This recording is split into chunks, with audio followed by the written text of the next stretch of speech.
So I was originally planning on making this video a few days ago, but I was too lazy to get out of my bed at 12 in the afternoon to actually make this video.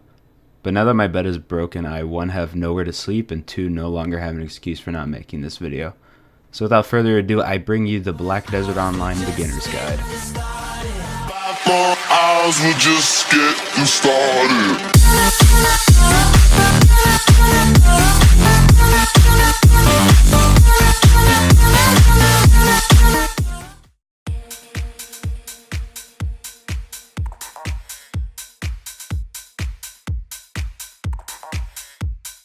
So when you first load into BDO, you'll be asked which server you'd like to join. In my opinion, it's probably smarter for a new player to the game to start playing in the Olvia servers. You're not bound to the server you choose when you first start playing, and you can switch at any time later on into the game. The only reason I suggest the Olvia servers is because there's a permanent increase in combat and skill XP, and you're only allowed to play in the Olvia servers for 30 days anyway, so you might as well spend your 30 days in getting knowledge and whatnot in there. So I suggest for the time being, just stick in the Olvia servers until you're level 57 or level 58. Once you're at that level, move to another server that isn't an Olvia server or an Arsha server, at least for now. So once you've chosen a server to join, you'll be brought to the character creation screen. A common question amongst new players is, what class is broken? What class should I play? But in reality, no one has the answer to that question but you. Watch the pre-awakening and awakening teasers that they provide in the character creation screen, and based off what you think looks the coolest or the most fun to play, choose that class. BDO has an extremely creative and thorough, fluid character creation, so honestly just go crazy with whatever. Choosing a character name might be like the only tricky part to it, because there's a lot of people playing and most likely they all have multiple characters with different names. Just please don't make your character name the same as your family name. It's just honestly the most painful thing to see.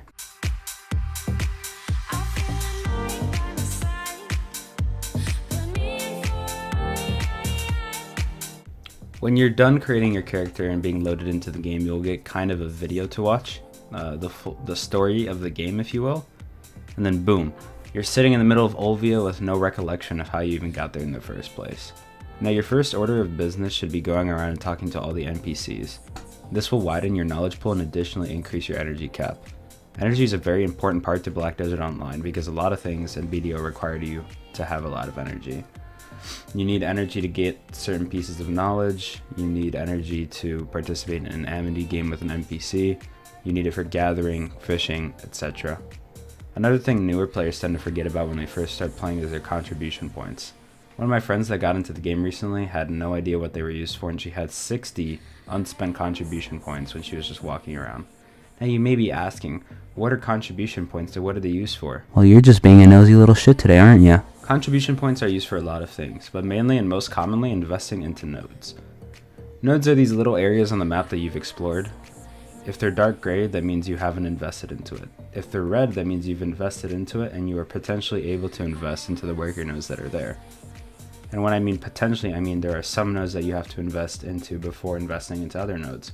For example, you have to be invested into Northern Guard Camp in order to invest into Alejandro Farm. Which, by the way, the cooking honey here is one of the best nodes to be invested into early on. So definitely do that as fast as you can. Once you've invested into a place with your contribution points, visit your town's local work supervisor and look for workers either through rolling the workers market or the workers exchange.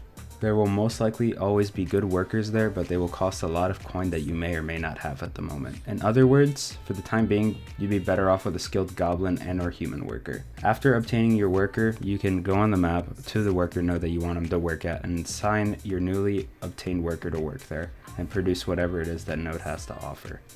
I also forgot to mention, but by any means, do not stop doing the tutorial quests until your Black Spirit looks like this. It's very important, very crucial.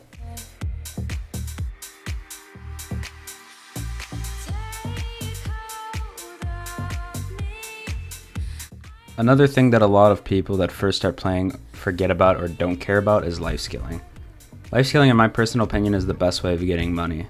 As of right now, there are 10 different life skills, those being gathering, which is pretty self-explanatory. When you gather, you have a chance of getting hard black crystal shards and sharp black crystal shards. Next is processing, which is processing one or more items down into something else. Like for instance, pine log into pine plank and furthermore into pine plywood.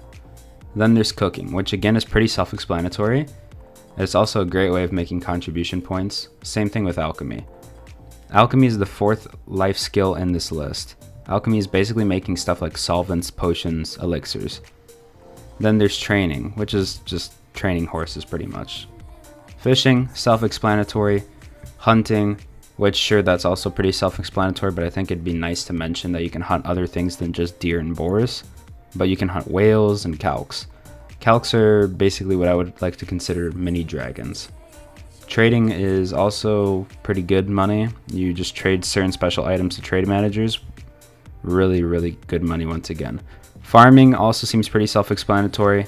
I don't do farming myself, but I hear from a lot of people that farming is a good way to make money and contribution points. So that's eventually something that I'll try to get into. And then there's sailing. Sailing is when you just take a boat, preferably an inferior frigate or an inferior sailboat or your guild ship, into the great ocean. Kill sea monsters, do sailing missions, and get a lot of money because sailing is also really good money.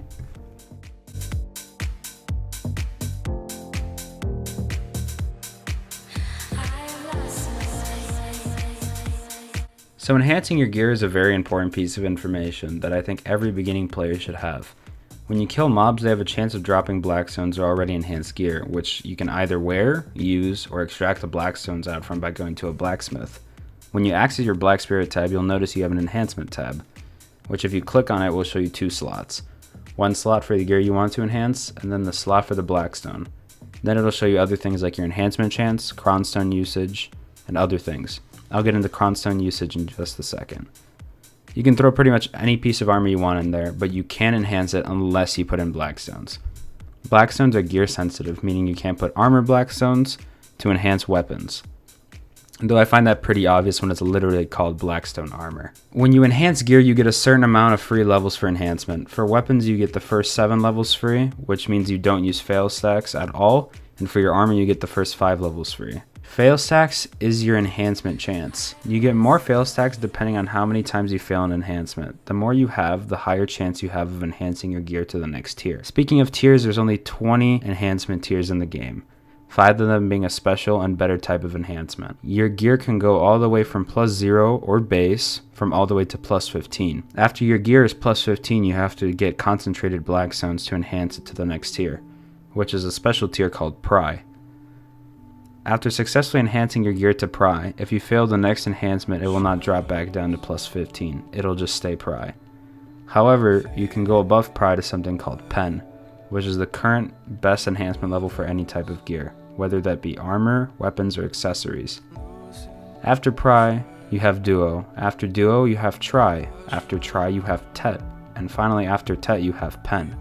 Like I said, Pen is the best level of enhanced gear, and it is also the hardest to obtain, especially on accessories, since if you fail enhancing that accessory, it'll break and be gone forever. However, if you fail an enhancement on your armor or your weapon over Duo, your enhancement will drop down to either Pry, Duo, or Try depending on what you're enhancing. You can use cronstones to circumvent this and prevent your gear from going down a level. I always tell people that this game to new players is extremely confusing at the beginning, and with no knowledge at all on what to do, it's really easy to quickly get discouraged and not want to play anymore. So I hope you guys found this guide enjoyable, comprehensible, and helpful. If not, and there's another question you want answered, feel free to drop a comment below and I'll answer it to the best of my abilities. And don't forget to follow my stream down below. I'm going to start streaming more often after I fix my schedule for work and etc. So once I have that done, I'll probably post my schedule on one of my Twitch panels, and that'll be that. But yeah, guys, thanks for watching. If you enjoyed the video, make sure to drop a like. It really does help the channel out like a lot. Anyways, take care. See ya.